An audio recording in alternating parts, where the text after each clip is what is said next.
السلام علیکم ورحمۃ اللہ وبرکاتہ۔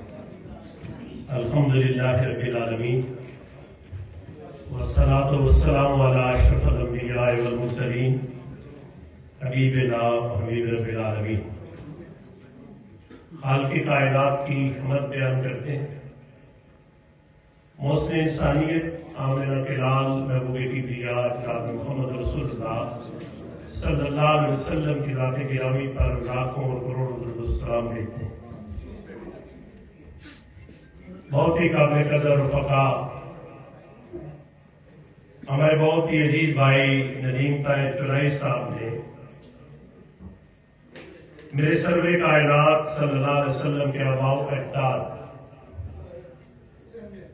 اس پر جو کتاب مرتب کی ہے، اور اس میں پروفیسر ڈاکٹر پی سید منظور آصف طاہر رحمہ اللہ کے اقوال و افعال کو بھی ساتھ شامل کیا ہے، اور اس نے اس کتاب کی اہمیت کو اور بڑھا دی ہے۔ 87 صفحات اردو کے اندر ہیں اور 118 صفحات انگریزی کے اندر ہیں۔ یہ کتاب اردو دانوں کے لیے بھی اور انگریزی زبان سے واقفیت رکھنے والوں کے لیے بھی ایک بہت مفید بھی ہے، اور مستقبل کے اندر سیرت طیبہ پر کام کرنے والے اسکالرز کے لیے ایک حوالہ بھی ثابت ہوگی۔ رسالت جناب صلی اللہ علیہ وسلم نے فرمایا کہ جس قوم کی تم زبان جان لو گے اس کے شر سے تم محفوظ رہو۔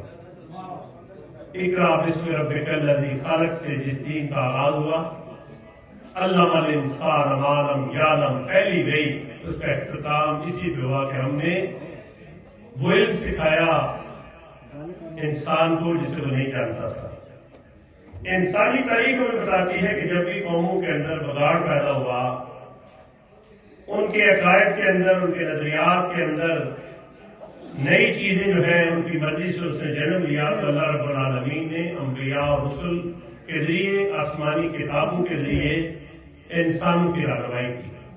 سیدنا آدم علیہ السلام سے لے کر حضور سرور کائنات صلی اللہ علیہ وسلم کی ولادت باسعادت، اللہ رب العالمین نے آپ کو نبی آخر الزمان بنا کے بھیجا۔ آپ کے قلب تر پر اترنے والی کتاب قرآن کریم عرش والے مہربان رب کا فرش والوں سے آخری کلام۔ اس کتاب کے اندر بہت خوبصورتی کے ساتھ رسول اکرم صلی اللہ علیہ وسلم کے آباء و اجداد کا تذکرہ بھی ہے، اور پھر اہل بیت اطہار کا تذکرہ بھی ہے۔ سیرت کے علموں کے اندر یہ بات موجود ہے، اور ندیم طاہر صاحب نے اس کا تذکرہ کیا ہے کہ حضرت عبد المطلب جو ہے وہ بڑی وجیز شخصیت کے والد تھے۔ ان کی چٹائی پر کسی بچے کو بیٹھنے کی اجازت نہیں ہوتی تھی، لیکن ایک بچے کو استثناء حاصل تھا، وہ اپنے دادا کی چٹائی پہ بیٹھا کرتے تھے۔ تو میرے اور آپ کے کریم آقا بی بی آمنہ کے لال محسن انسانیت اپنے دادا کی چٹائی پہ بیٹھا کرتے تھے۔ آپ کے والد گرامی تو آپ کی ولادت سے پہلے اللہ کے پیمان بن گئے تھے۔ رسول اللہ صلی اللہ علیہ وسلم کی جو ساتھ دیا مشکل مرض پر حضرت ابو طالب نے، اور آج بہت سارے لوگ نئے نئے سوالات اٹھاتے ہیں، عقل کے قاتل ہیں۔ حضرت ابو طالب وہ ہستی ہے جنہوں نے نبی صلی اللہ علیہ وسلم کا ہر وقت ہر مشکل کے اندر ساتھ دیا۔ صرف ایک واقعہ جو شب ابی طالب کے اندر 3 سال آپ اور آپ کے ساتھی محسوس رہے، خود نبی اکرم صلی اللہ علیہ وسلم نے فرمایا، حضرت جابر رضی اللہ تعالیٰ مخاطب رکھے کہ جابر، ہم شب ابی طالب میں تھے، مکہ والے ہمارے بچوں کے بلکنے کی آوازیں سنتے ہوتے تھے، جابر میرے ساتھی پتے ابال کر کھاتے تھے۔ اور سچی بات ہے کہ حضرت ابو طالب نے جو آپ کا ساتھ دیا، جو اس کا تذکرہ تاریخ کا مورخ نظر انداز کرے گا تو حقائق سے چشم پوشی کرے گا۔ خدیجہ کبریٰ رضی اللہ تعالیٰ عنہ مکے کی متمول خاتون، سارا سامان، اپنا سارا مال دولت اسلام کی ترویج اور ارشاد کے لیے خرچ کیا۔ حضرت عائشہ صدیقہ رضی اللہ تعالیٰ عنہ جن سے ہزاروں حدیث مروی ہیں، اور حضرت علی کرم اللہ وجہ شیر خدا جو ہجرت کی رات آمنہ کے لال نے فرمایا تھا کہ میرے بستر پہ لیٹ جاؤ، ان کے مانتے کس پر کرنی ہے۔ ہجرت کی رات بھی اس بات کی فکر تھی کہ مانتے جن کے ان کے پاس ہی رہنے چاہیے۔ پھر حسنین کے ایمان کا تذکرہ بھی اس کے اندر کیا. میں اختصار سے اپنی بات کو مکمل کرنا چاہتا ہوں.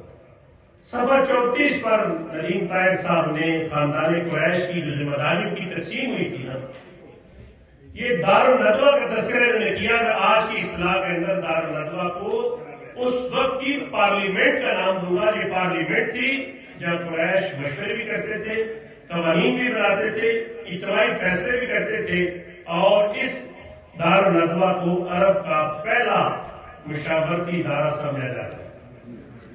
صفحہ 67 پر پھر شب ابی طالب کی ازمائش کا تذکرہ ہے. میں اپنی بات کو مکمل کرنا چاہ رہا ہوں، میں اپنے وقت میں رہنا چاہتا ہوں. ایک سوال میں آپ سے، اہل علم و دانش بیٹھے ہیں، علماء بیٹھے ہیں، اسکالر بیٹھے ہیں، صحافت کے دائرے کے لوگ بیٹھے ہیں. نبی صلی اللہ علیہ وسلم جس مشن کو لے کے آئے تھے، وَالَّذِي أَرْسَلَ رَسُولَهُ بِالْهُدَىٰ وَدِينِ الْحَقِّ لِيُظْهِرَهُ عَلَى الدِّينِ كُلِّهِ وَلَوْ كَرِهَ الْمُشْرِكُونَ.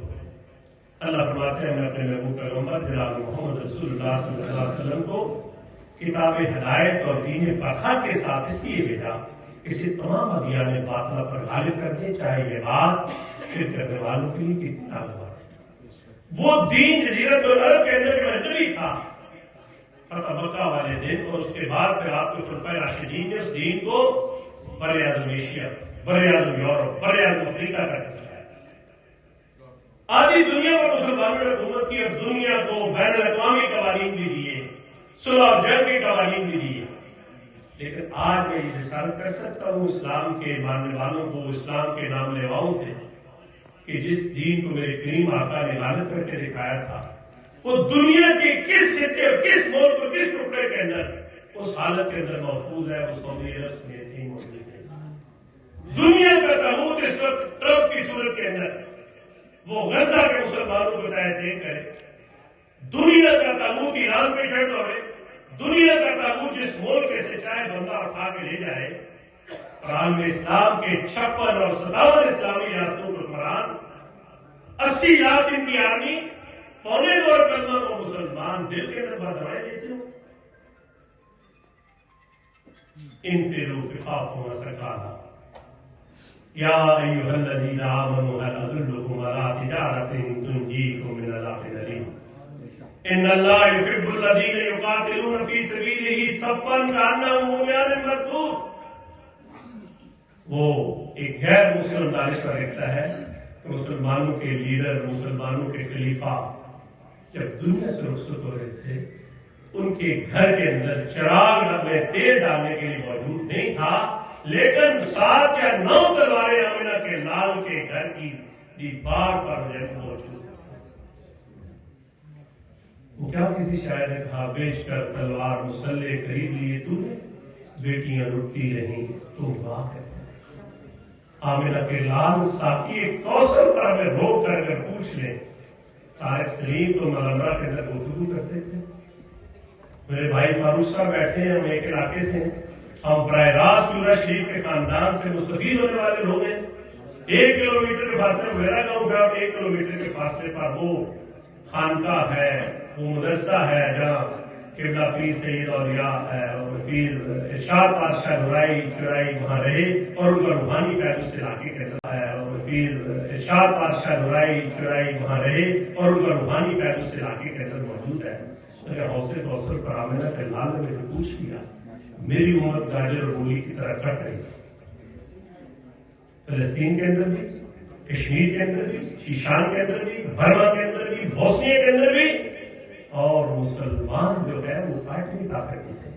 80 لاکھ آدمی رکھتے تھے تو مسلمان اس کو طے کر لیں. ہر ٹرمپ ہر ایک اسلامی ملک نہیں رکھتا، وہ چاہتا ہے، کہتا ہے جس کو چاہوں میں اسے اٹھا لوں. تو میں واپس آتا ہوں اپنی بات پہ، اختتام بھی کر رہا ہوں. وہ کسی شاعر نے بہت خوب کہا، اپنی ملت پہ قیاس اقوام مغرب سے نہ کرو، خاص کر ترکیب میں قوم رسول اللہ.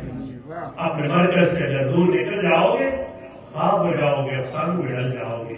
اپنی مٹی پہ چلنے کا سلیقہ سیکھو، سنگ مرمر پہ چلو گے تو پھسل جاؤ گے. تیز قدموں سے چلو، تصادم سے بچو، بھیڑ میں سست چلو گے تو کچل جاؤ گے. دے رہے ہیں تمہیں جو لوگ رفاقت کا فریب، ان کی تعریف پڑھو گے تو لہل جاؤ گے، اور اپنے پرچم کا رنگ گلاب مت دے، سرخ شوروں سے جو کھیلو گے تو ڈل جاؤ گے، صبح صادق مجھے مطلوب ہے کس سے تم تو بولے تو چراغوں سے بہل جاؤ گے، تم ایک زندہ جاوید روایت کے چراغ، کوئی شام کا سورج ہو کے ڈھل جاؤ گے۔ ہمارے دیگر ندیم صاحب کو مبارکباد دیتا ہوں، اور مجھے یقین ہے کہ آپ نے نبی صلی اللہ علیہ وسلم کے خانوادے کے ساتھ جو محبت کا عملی ثبوت دیا ہے، اللہ رب العالمین اس تعلق کو ضائع نہیں کرے گا، اور اللہ رب العالمین دنیا کے اندر بھی آپ کو عزت دے گا، اور آخرت کے اندر بھی کامیابی کا ذریعہ بنائے گا۔ آپ سب کی سماعتوں کا بہت شکریہ۔